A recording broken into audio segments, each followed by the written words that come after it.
Are you curious about the origin of your American surname? Today on the Ancestral Findings podcast, we'll see that looking into it can tell you more than just the meaning. It can reveal ancient people and places.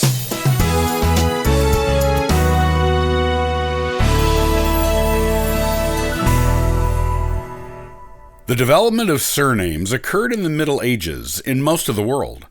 Some places had them slightly earlier, and noble and royal families often had them centuries earlier.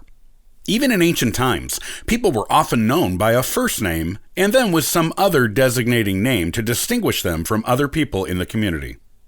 Distinguishing names included things like physical descriptions of a person, the name of their father or mother, the names of a famous relative or ancestor, their occupation, the area of the community they lived in, or some other identifying feature. However, surnames, as we know them, did not come into common use among the regular people of the world until the Middle Ages in most places. Your American surname, though it may sound totally American now, has its origins far back in history. In fact, your American surname may be a common surname in another country, just with a slightly different spelling. It was not uncommon for immigrants to the United States in the mid-1800s to mid-1900s to Americanize their surnames upon arrival in this country to fit in better with their new community. They would give an anglicized spelling of their surname to the clerks who entered their names at arrival ports, and this spelling became the name they and subsequent generations of the family used. You may be using one such spelling with your own surname without knowing it. If your ancestor came from a nation that did not use a Latin alphabet, as English does, then their name would have to be translated into English spelling upon their arrival in the United States.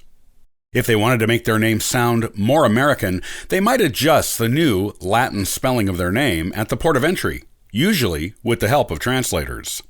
There may be people with your same surname in other nations without Latin alphabets, but using pronunciations of your name that are very different to the one you use. There are various surname study groups devoted to learning the origins and various spellings of surnames with a common origin. You can look up your surname on Google and see if there is a group devoted to studying it, or if your surname is a sub-surname in a group studying the main surname from which yours is derived. While studying your surname won't tell you who your exact ancestors were, it can provide you an important clue in where to search for them before they came to America.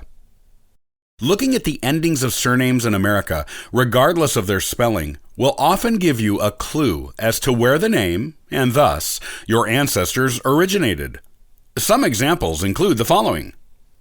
Surnames ending in Brook, Lay, Ton, Ford, Ham, and Field are usually English in origin, typically coming from the names of English villages. Surnames ending in Thal, Wald, Stott, Berg, Stein, Dorf, Baum, Bach, Heim, and Reuth are common among German surnames, and also represent villages where your ancestors may have lived when surnames came into their area. Surnames ending in Van, Vanden, and Vander are Dutch surnames, also indicating locality, but only at some place. You will have to look at the rest of the surname to determine the name's area or village of origin. Surnames ending in son can be English, Scottish, or Swedish. When the ending is changed to sen, the surname is usually of Danish or Norwegian origin. Both endings indicate the person who originated the surname is the son of someone, usually revealed by the rest of the surname. Surnames ending in Mac or MC are both Irish and Scottish, and those that begin with O are Irish. All indicate the son of someone. Other surnames that indicate the son of someone are Ian, Armenian, Nen, Finnish, Ez or S, Spanish, S or Az, Portuguese, Ovich, Russian, Wix, Polish, Escu, Romanian, Enko, Ukrainian, Oglu, Turkish, Ibn and Ben, Arabian, and S, Welsh. Surnames ending in ov, in, or ev are usually Russian and indicate someone's occupation. Polish occupation-based surnames end in ski, and Portuguese occupation surnames end in ira. English occupational surnames are usually evident to English speakers, as the surnames will be the same as the name of the occupation. Other surnames may have more obscure origins, but you can still identify their country of origin by some of their lettering. The more common of these include Swedish, Blad, Blom, Dahl, Ek, Sjo, Strand, Strom, Kvist, Lund, Lof, Lind, Holm, and Gren. Belgian, De.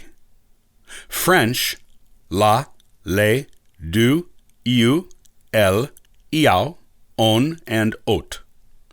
Italian, Uzo, Ucci, Uco, Elo, Ilo, Eti. Arabian, Al or El. Greek, Is and Os. Sometimes the meanings of surnames have changed over time. Whether your surname is of obvious English origin or a different language, you shouldn't assume you know what it means without doing further research, unless it is a son of surname. Do some research into the word and see if it has an original meaning that is different from the one it has today.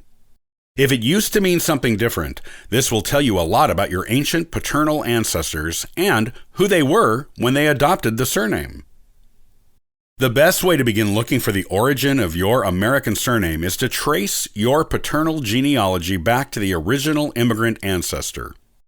Determine if they changed their name when they came to this country, or if they kept the original. If they did change it, look at passenger records to discover the original, as passenger records at the point of origin always recorded the original surname. Do research into the spelling of the name itself to determine if it indicates a place and occupation, a relationship, or a personal characteristic or quality. Then research the name some more to determine if it had a different original meaning than the meaning assigned to it today.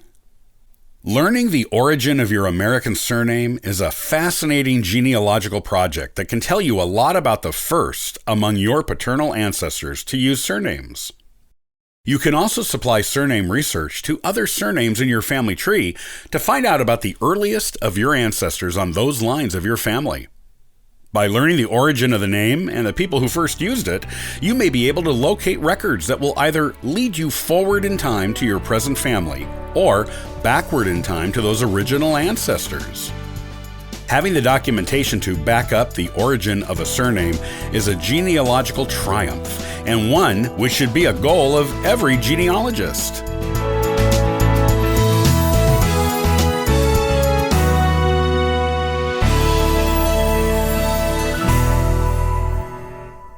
In the next episode of the Ancestral Findings podcast, I'll talk about how to follow your family tree without leaving the house or logging on. Learn more about ancestors from your own walls, furniture, photos, and other genealogical gems. To learn more about genealogy and sign up for our weekly giveaway, visit ancestralfindings.com. Copyright by Ancestral Findings, all rights reserved.